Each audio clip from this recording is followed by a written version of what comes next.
మమకారం, ప్రేమ, వారు వేదన, బాధ అన్ని కలగలిపి ఒక అద్భుతమైనటువంటి అక్షర నివారణ అర్పించారు మేడం. మీకు సతదా ధన్యవాదాలు. మర్చిపోను. తర్వాత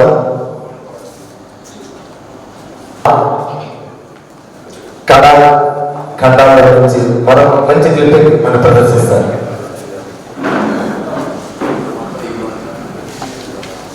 సుధాకర్ సార్ నెల్లూరు గురించి, నెల్లూరు ప్రాశస్త్యం గురించి, ప్రాధాన్యత గురించి చాలా చక్కగా చెప్పారు. ఆయనే మన నెల్లూరు జిల్లా వాసి అవడం నిజంగా మన అదృష్టం కదా. ఇకపోతే బామా సంస్థ నిర్వహించిన విభిన్న వైవిధ్యమైన కార్యక్రమాల్లో మైలురాళ్ళు ఎన్నో. దానిలో ఒకటి ఘంటసాల గారి అవధాన ప్రక్రియ. డాక్టర్ రహమతుల్లా గారు అవధానిగా పాట, మ్యూజిక్, పల్లవి, చరణం మొదలు చివర మధ్యలో ఎక్కడ ఏదడిగినా దాని గురించి సంపూర్ణ వివరణ, సందర్భం, ఘంటసాల గారు సంగీతం సమకూర్చిన ఎన్నో పాఠాలు, ఇలా ప్రతిదీ చాలా వివరంగా చెప్పగలిగే ఏకైక వ్యక్తి. అసమానమైన జ్ఞాపక శక్తి, మేధస్సు గల అవధాని గారు డాక్టర్ రహమతుల్లా గారు. మనం చాలా మంది మిస్ అయ్యొచ్చు, బట్ నేను చెప్పేదానికంటే ప్రత్యక్షంగా క్లిప్పింగ్లో చూద్దాం.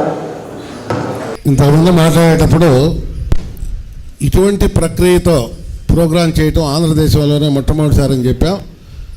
ఈ ప్రోగ్రాం చూడడానికి రహమతుల్లా గారి భార్య, నాకు పేరు తెలియదు, మిసెస్ రహమతుల్లా గారు కూడా హైదరాబాద్ వచ్చి నేను ప్రోగ్రాం చూడాలని ప్రత్యేకంగా వచ్చేసారు. ఎప్పుడు ఆయనతో పాటు వెళ్ళరు, కానీ ఈ ప్రోగ్రాం ఫస్ట్ టైం కాబట్టి ఒక్కసారి వేదిక మీదకి ఆహ్వానిస్తున్నాం. అమ్మా ఇట్రమ్మా.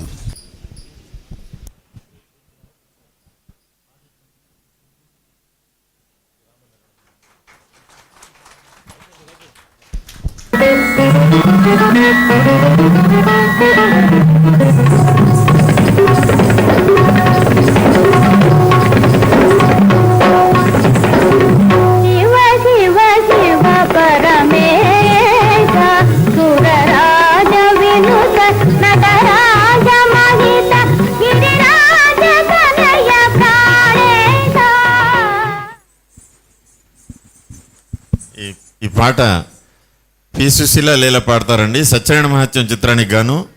అందులో రేలంగి శివకేశవ మహారాజుగా పేరు పొందుతూ ఈ శివకేశవులు ఇద్దరినీ వీళ్ళు అసలు దేవుళ్ళే కారు, నేనే దేవుణ్ణి అని చెప్పి తను ఒక మహారాజు అయ్యుండి అందరూ నన్నే పూజించాలని ఒక ఆంక్ష పెట్టి ప్రజల్ని ఇబ్బంది పెడతాడు.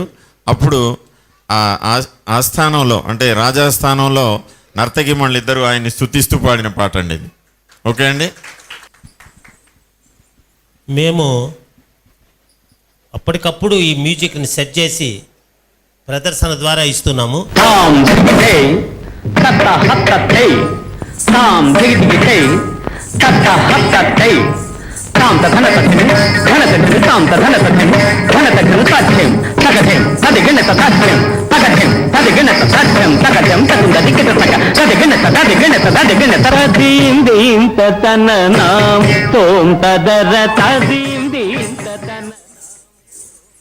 సిఐడి చిత్రం నుంచి పట్నం సుబ్రహ్మణ్య అయ్యర్ వ్రాసినటువంటి పాట ఇది. ఇది చాలా అరుదైనటువంటి తిల్లానా. ఇది రమణారెడ్డికి ఘంటసాల గారు పాడారు. ఆయన సంగీత సారథ్యంలోని విజయవారి సిఐడి 1965లో విడుదలైంది. చాణక్య దర్శకుడు, నిర్మాతలు నాగిరెడ్డి, చక్రపాణి. సిఐడి చిత్రంలో. ఓకే సార్, నేను కొన్ని సినిమాలు చెప్తాను. మ్యూజిక్ డైరెక్టర్గా ఘంటసాల వారు పనిచేసినటువంటి సినిమాలు. అలాగే. అవి ఏ సంవత్సరంలో విడుదలైనాయో చెప్పగలరు? అలాగే. రత్నమాల 46, బాలరాజు 48, కీలుగుర్రం మన దేశం 49, జరిగిన కథ 68, ఆలీబాబా 40 దొంగలు, ఆలివనలు 70, తల్లిదండ్రులు నిర్దోషి, తల్లిదండ్రులు నిర్దోషి 67, తల్లిదండ్రులు 69, 70, రంగేళి రాజా 71. Thank you sir. Thank you very much sir. మనస్సును మనస్సు ఈ బ్రతుకున్న బ్రతుక ఏ రాగంలో ఉంది సార్? ద్విజావంతి రాగం అండి. సార్ ద్విజావంతి, జయజావంతి అంటారు. హిమగిరి సొగసులో పాట ఏ రాగంలో ఉందో ఇది కూడా అదే రాగం. Thank you. ఓకే. భగవద్గీత పాడిన ఈ నోటితో నేను ఇంక పాటలు పాడను అని ఘంటసాల గారు చెప్పారు. సాహిత్య విలువలు పడిపోతున్నటువంటి సందర్భంలో ఘంటసాల గారు పాటలు పాడడం మానేశారు. భగవద్గీతకు ముందు అంటే మాస్టారు ఆఖరిగా ఏ సినిమాలో పాటలు పాడారు? ఏ సినిమా పాట పాడారు? ఒకటి జనవరి 2 ఆ ప్రాంతంలో యశోద కృష్ణ అనే చిత్రాన్ని గాను చక్కని వాడే భలే టక్కరి వాడే ఈ పాట రికార్డింగ్ అయింది. కొసరాజు రాశారు, యశరాజేశ్వర సంగీతం, వీనస్ మహిజ వారిది, యశోద కృష్ణ.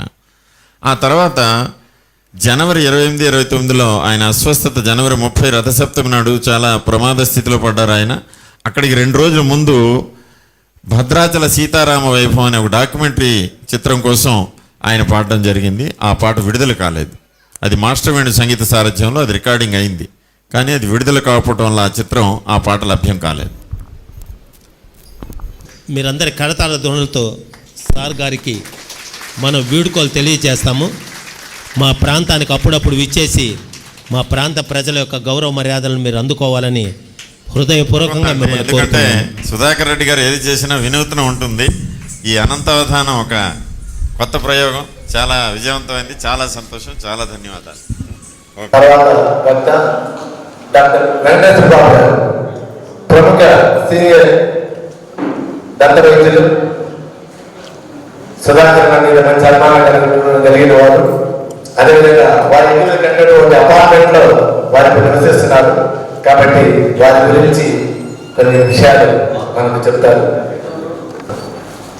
మాటలు రాని సమయంలో మాట్లాడవలసి రావడం చాలా బాధాకరం. ఎందుకు అటువంటి వ్యక్తి గురించి అంటే ఎక్కడి నుంచో వచ్చి కావాలనే ఒక మాతృభూమిగా చేసుకొని ఇక్కడ ఎదిగి మీ అందరి ముందు నిలబడ్డ నాలాంటి అందరికీ కావలి యొక్క విశిష్టతని ఒక్క పాట రూపంలో పూర్తిగా వివరించి మనం ఉంటున్న భూమి గురించి అంత చక్కగా చెప్పిన గొప్ప వ్యక్తి గురించి నిజంగా మాట్లాడాల్సి రావడం అదృష్టం. అయితే మీరందరూ ఆయన కలెక్ట్ చేసిన సేవ అన్నిటి గురించి చెప్పారు, అంతా నిజమే. కానీ ఆయన వ్యక్తిగా నాకు దాదాపు 30 సంవత్సరాల నుంచి పరిచయం ఉంది, కానీ ఇండెప్త్ తెలియదు. డాక్టర్ రవి గారి ఫ్రెండ్గా మాత్రమే తెలుసు. అప్పుడప్పుడు నా దగ్గరికి ఏదైనా సమస్య ఉంటే చూపించుకునేదానికి వచ్చేవాడు, అంతవరకే తెలుసు. మొట్టమొదటిసారి ఆయన చూసినప్పుడు నేను ఏమన్నానంటే, ఈయన ఏంది చాలా కఠినమైన వ్యక్తి, ఏంది ఇంత నిర్లక్ష్యంగా దక్కలేనితనంతో ఉంటాడు అనుకున్నాను. కాదు, అది ఆయన నిర్భయతత్వం. ఆ నిర్భయత్వం ఎక్కడి నుంచి వస్తుంది అనేది నేను ఈ 2 సంవత్సరాల్లో ఆయనతో పాటు ప్రతిరోజు ఉదయం ఉండటం వల్ల తెలుసుకున్నాను. అది కేవలం ఆయన మనసులో ఉండే నిజాయితీ. నేను తప్పు చేయను, ఏదైనా కూడా కరెక్ట్గానే చేస్తాను, నిజంగానే కరెక్ట్గా చేశాను. నేను 2 సంవత్సరాలుగా ఆయన అనుబంధం చాలా ఎక్కువ. మీ అందరి సంగతి నాకు తెలియదు. ప్రతిరోజు apartment construction, Sai Sudama apartment construction start అయిన కాడి నుంచి ప్రతిరోజు నేను వెళ్ళేవాడిని. పొద్దున ఆయన 8:30 కల్లా అక్కడ ఉండేవాడు, నేను వెళ్ళేవాడిని. కూర్చునే వాళ్ళం ఒక 5 నిమిషాలు, రండి బాబు గారు అని ఆయన పక్కన కూర్చేసుకుని కూర్చోరు. అంటే అప్పుడు ఆ పని చేపించే విధానం కానీ ఆయన చేసే విధానం కానీ ఎక్కడ కాంప్రమైజ్ కాదు. ఏ విషయంలోనూ తన జేబులో డబ్బులు పోవాల్సిందే కానీ మనల్ని అడిగేది లేదు. మనకి ఎంత చెప్పాడో అంతే. ఎక్కడ ఒక ఇటుక విషయం కానించి, మట్టి విషయం కానించి ఎక్కడ కాంప్రమైజ్ కావాలి. అంత చక్కగా కాన్స్ట్రక్ట్ చేసేది ఆయన. చాలా సంతోషం వేసేది. ఒక్కోసారి ఏదైనా పొద్దున్నే అయితే సార్ ఏంటి సమస్య గురించి చెప్తామనుకోండి, చెప్తే ఆయన ఏం మాట్లాడేవారు కాదు, అనేవారు. ఏదైనా అట్లా చెప్తాడు అనుకుని సరేలే ఒక నమ్మకం, సుధాకర్ రెడ్డి గారు కరెక్ట్గానే చేస్తారని వెళ్ళిపోయారు. మళ్ళీ సాయంత్రం వచ్చేసరికి ఆ సమస్య అక్కడ ఉండేది కాదు, కరెక్షన్ అయిపోయేది. అది ఆయన గొప్పతనం. జస్ట్ తల పోవటంతో మనకి మీ వెనకాల నేనున్నాను, మీ సమస్యకి పరిష్కారం అయిపోతుంది అని చెప్పే వ్యక్తి.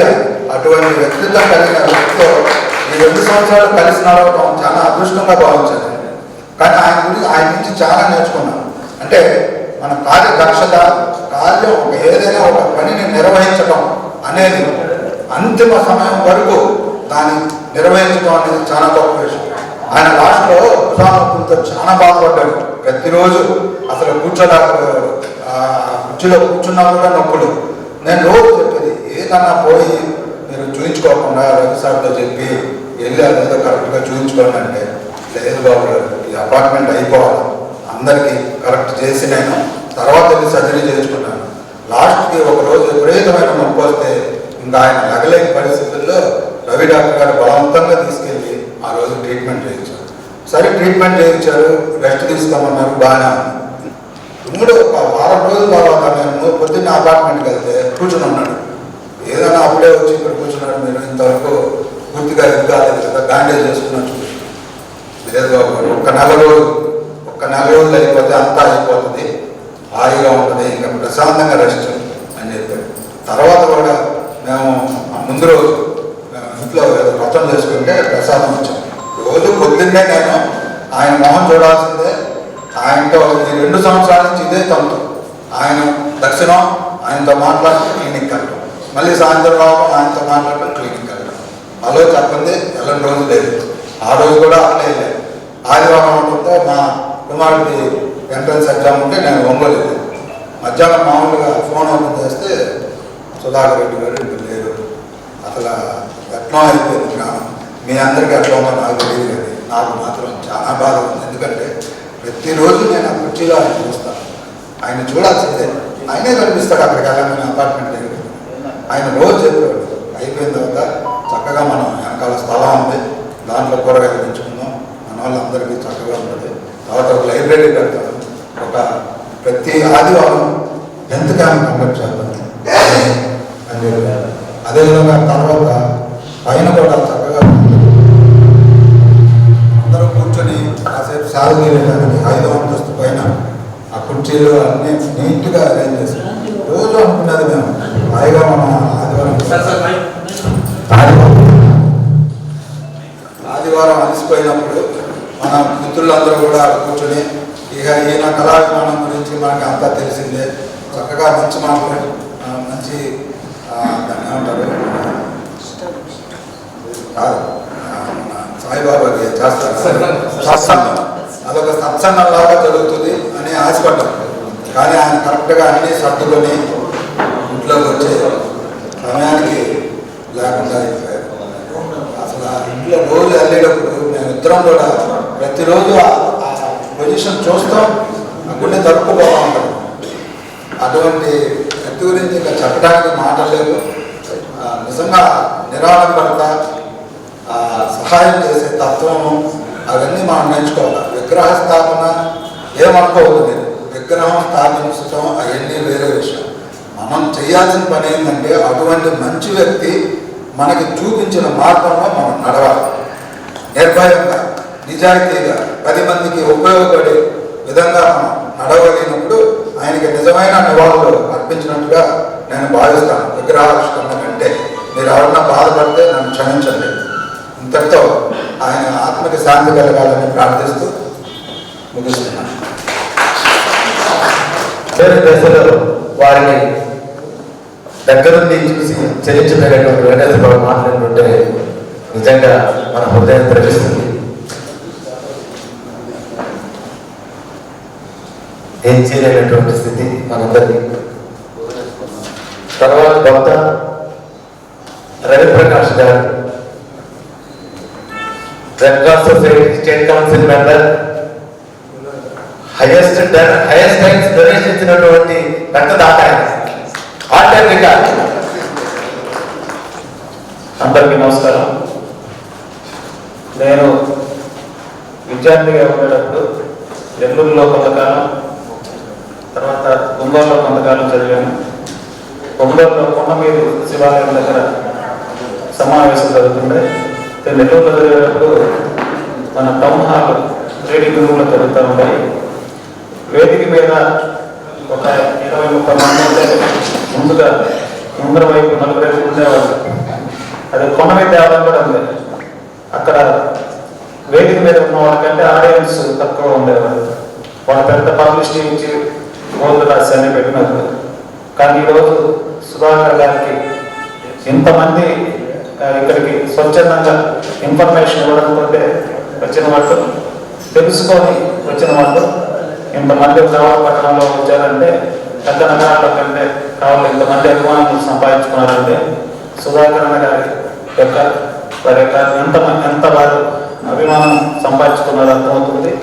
ఆయన ప్రొఫెసర్ కాళిదాసు పురుషోత్తం గారు సర్వోదయ కళాశాల పూర్వ ప్రిన్సిపాల్ వారు అది ఎన్నిసార్లు అన్నారు, ఇంతమంది వచ్చారండి, ఇంతమంది మాకు నెల్లూరులో రాలే అంటూ ఉన్నారు. ఇంతమంది వారికి రావడమే వారి మీద ఎంత గౌరవంగానే అభిమానాన్ని తెలియజేసుకున్న. అదేవిధంగా మీరు ఇప్పుడు చెప్పిన వాళ్ళకి ఎన్ని అనుభవాలు ఉన్నారో సుధాకర్ గారికి అన్ని అనుభవాలు నాకు కూడా ఉన్నాయి. మళ్ళా రిపీట్ చేయాలి చేయకుండా ఒక విషయం ఏంటంటే వారి చేత కావలి పట్టణంలో కంటే ఎక్కువ చీవాట్లు తిన్నవాడిని నేనే అయి ఉంటాను. అప్పుడప్పుడు ఫోన్ చేసి దేవుడు ఇంటికి పిలిచి తిట్టేవాడు ఏదైనా కానీ. నన్ను గత 20 ఏళ్ళుగా రవి గారి ద్వారా పరిచయం. అంతకుముందు విశ్వేష్ గారు ఒకసారి పరిచయం చేస్తున్నారు. ఆ తర్వాత నాకు మొత్తం నాకు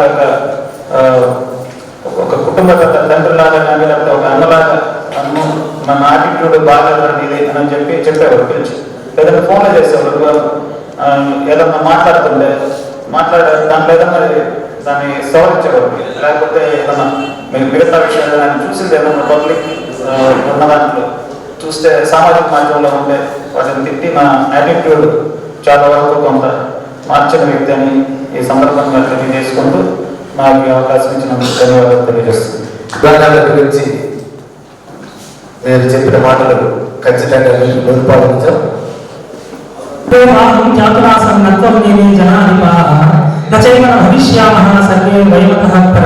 గీతాచార్యులు భగవద్గీతలో చెప్పినప్పుడు, అర్జున ఎందుకు నువ్వు దుఃఖిస్తున్నావు? ఇప్పుడు యుద్ధరంగంలో మరణించిన వీళ్ళందరూ ముందు ఉన్నారు, ఇప్పుడు ఉన్నారు, తర్వాత ఉన్నారు అనే శాస్త్రబద్ధ ప్రమాణాన్ని మనం ఆదర్శంగా తీసుకున్నాం. ఇంతమంది హృదయాల్లో మన సుధాకరణ గారు ఉండడం చాలా అదృష్టమైన విషయం. కావలిలో వెంకటరామయ్య గారు తెలుగు సంబంధించి అష్టావధానం నిర్వహించారు. అప్పుడు నన్ను హాస్పిటల్గా ఆహ్వానించారు. తర్వాత అప్పుడు అయిపోయిన తర్వాత సుధాకరణ గారు చిన్న పరిచయం మాట్లాడుతూ మీ గురించి మీ ప్రోగ్రామ్ పెట్టేవాళ్ళని చిన్నగా మాట్లాడుతూ నవ్వుతూ మాట్లాడాడు. అతని గురించి అప్పుడు పెద్దగా తెలియకపోయినా ఇప్పుడు వినడం ఎంతో ఆనందంగా ఉంది. వారి గురించి ఆశగా వారి గురించి పాడడం వారు ఇచ్చిన అవకాశంగా భావిస్తున్నాను.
దిగ్దిగంతంబుల నింపబోని తిరన్న నీరు లేను మాటైక చల్లదు, నీరు లేను మాటైక చల్లదు మా హృదయ పీఠములందు.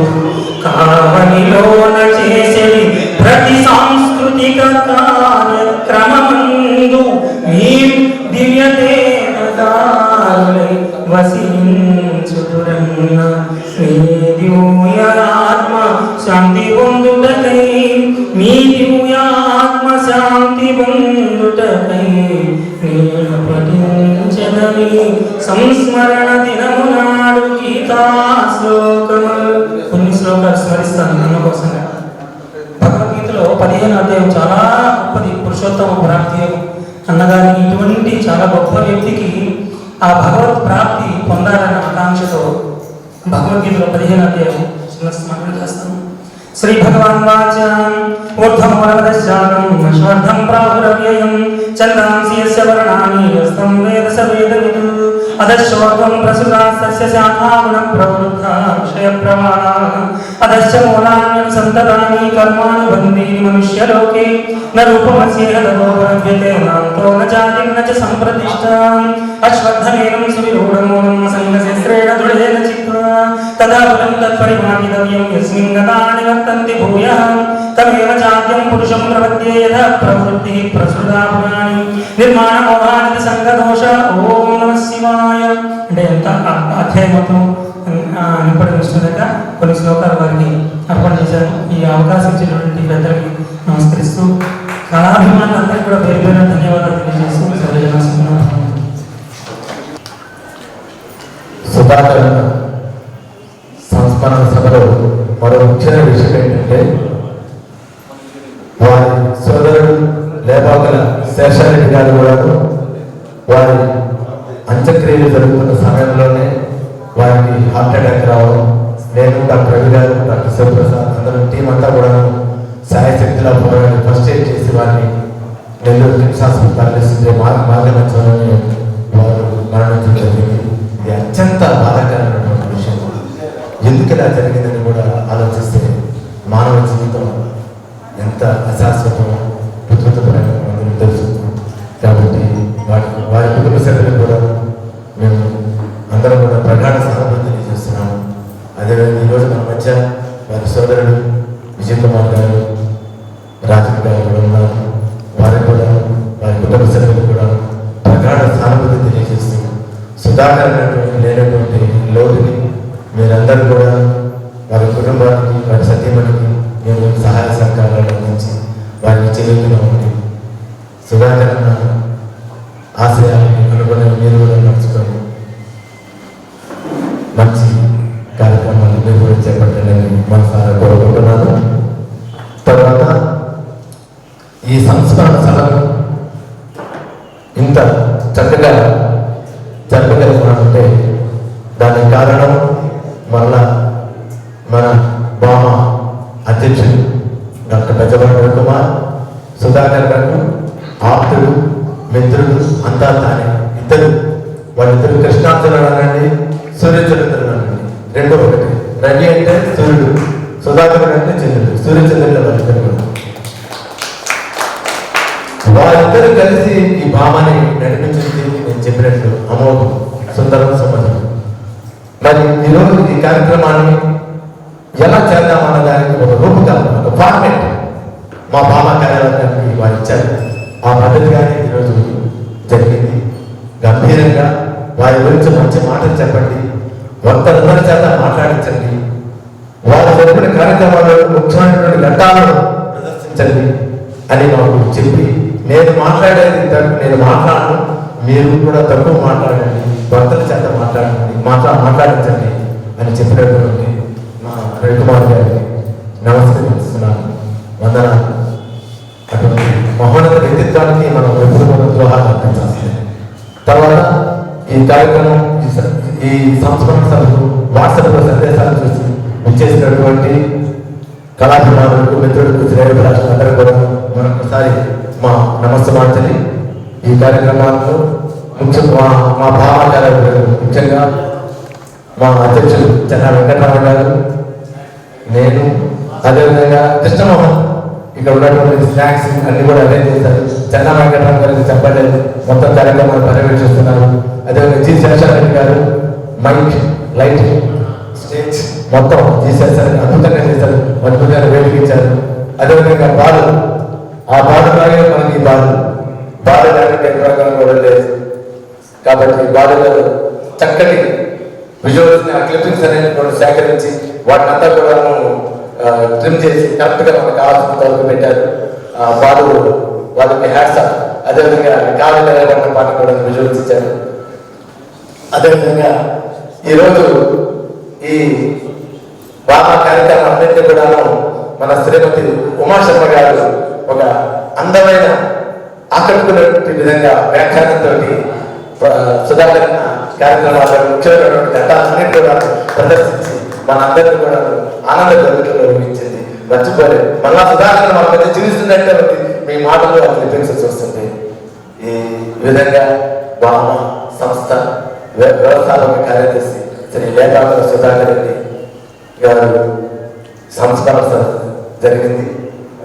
మరొకసారి వారికి మేమందరం కూడా మామా తరఫున హృదయపూర్వకంగా ఘన నివాళులు అర్పిస్తున్నాము.